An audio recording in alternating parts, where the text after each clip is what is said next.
The Toronto Raptors are the best NBA success story this season. So let's get right into it, okay?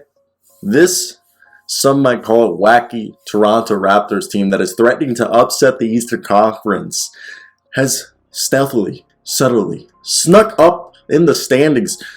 The Raptors have won 2/3 of their games since starting the season 14 and 17. That trend line has only accelerated over the season's last month. The Raptors won 14 of their 17 before letting off the gas in the finale with their seeding clinched. They pulled this off even with OG Anunoby missing a dozen of those games, this season, and Fred VanVleet missing 5 of them in the final stretch. And in terms of lineup, this might be the weirdest team you've ever seen, or I might have seen myself. The Raptors have no starting center in the starting lineup, but their entire bench is centers at yet full strength. Their main bench rotation is Precious Achiuwa, who's became like a 38% three-point shooter, Chris Boucher, who's rediscovered himself, Thaddeus Young, who is like Pascal Siakam, but like the poor man's version, and then a little bit of doses of Khem Birch around there, and basically nobody else. Like sometimes we've seen Delano Banton, we've seen Svi Mikhailou, and Malachi Flynn, but besides that, it's really Precious Achiuwa, Chris Boucher, Thad Young, and Khem Birch. This seems impossible, yet somehow it works. They have 4 plausible centers coming off the bench, and often play at least 3 of them at the same time. Young, Boucher, and Achiuwa have played 156 minutes together since the trade deadline. Combos with 2 of the 3 having soaked up a massive 708 minutes since the break and have held their own, being plus 53 in net rating. It's working, of course, because we're pretty loosely defining the term center here, because the Raptors start 3 big, long wings who can play pretty effectively at like as a masquerade 5, and they get some double team help in the post. Plus, Scotty Barnes is 6'9" with a 7-foot wingspan and has the tools to be an all defense, future Hall of Famer. While Pascal Siakam is also 6'9" with a 7'3" wingspan.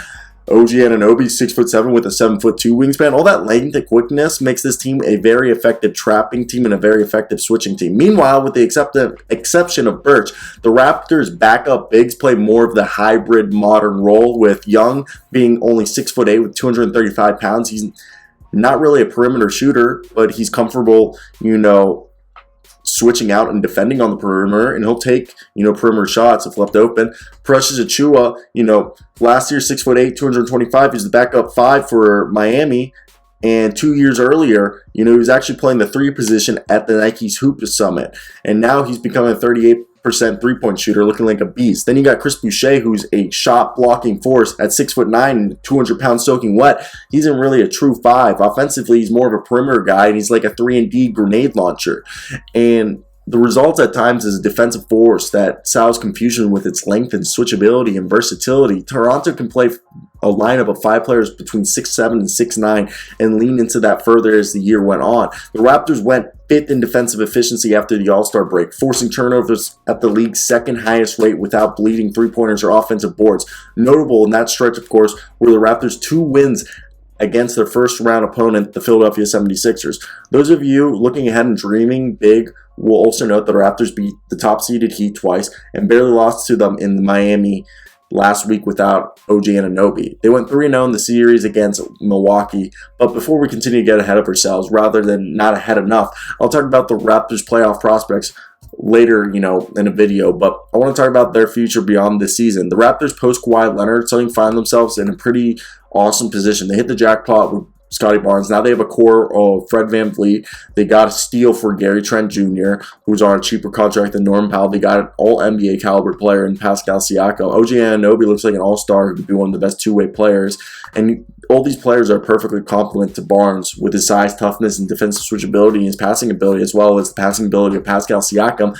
That starting 5 might not have an alpha offensive player, though Siakam is trying to shimmy his way there one spin move at a time. His splits since March 1st are 26.5 points, 8.7 rebounds, 5.6 assists. But the top to bottom quality is pretty impressive. Achiuwa is the wild card, literally at times, but improved so dramatically over the course of a year. At 22, he's on a rookie deal with 2 more years left. Young and Boucher are free agents after this season, but seemingly can be retained at similar numbers that they are locked in currently. With the Raptors' miles from next year's tax line, essentially the core is locked in for the next year. Toronto's biggest issue seems, fixable, a lack of guard depth that often leaves Nurse overextending Fred VanVleet and Siakam. And the thing is, VanVleet and Siakam are first and second in NBA minutes per game at 37.9 per piece. Siakam averaged 39 minutes per night over the last month, while VanVleet had issues for the second half of the season, averaging 40 minutes a night in January.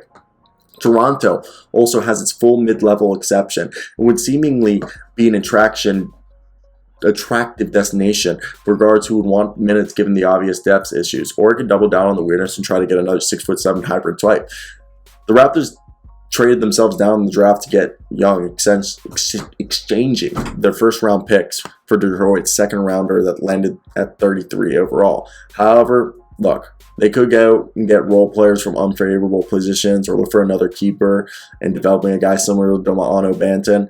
And another option is moving Birch under contract for 2 more years and a future pick to get another piece. Those moves around the edges should solve the problem of filling out the complete rotation for next year. And, the bigger picture, however, is with Barnes, are they good enough to challenge the East next year? Are the Raps in the need to trade some cards from their deck to find their next Kawhi? The fact we're even asking this question indicates what raging success the second half of the season the Raptors had. Regardless of what happens in the playoffs, Toronto's rebuild in the wake of Kawhi Leonard, Kyle Lowry departures have been one of the best quiet success stories of the season. And it's about to get a lot louder. That's this video, guys.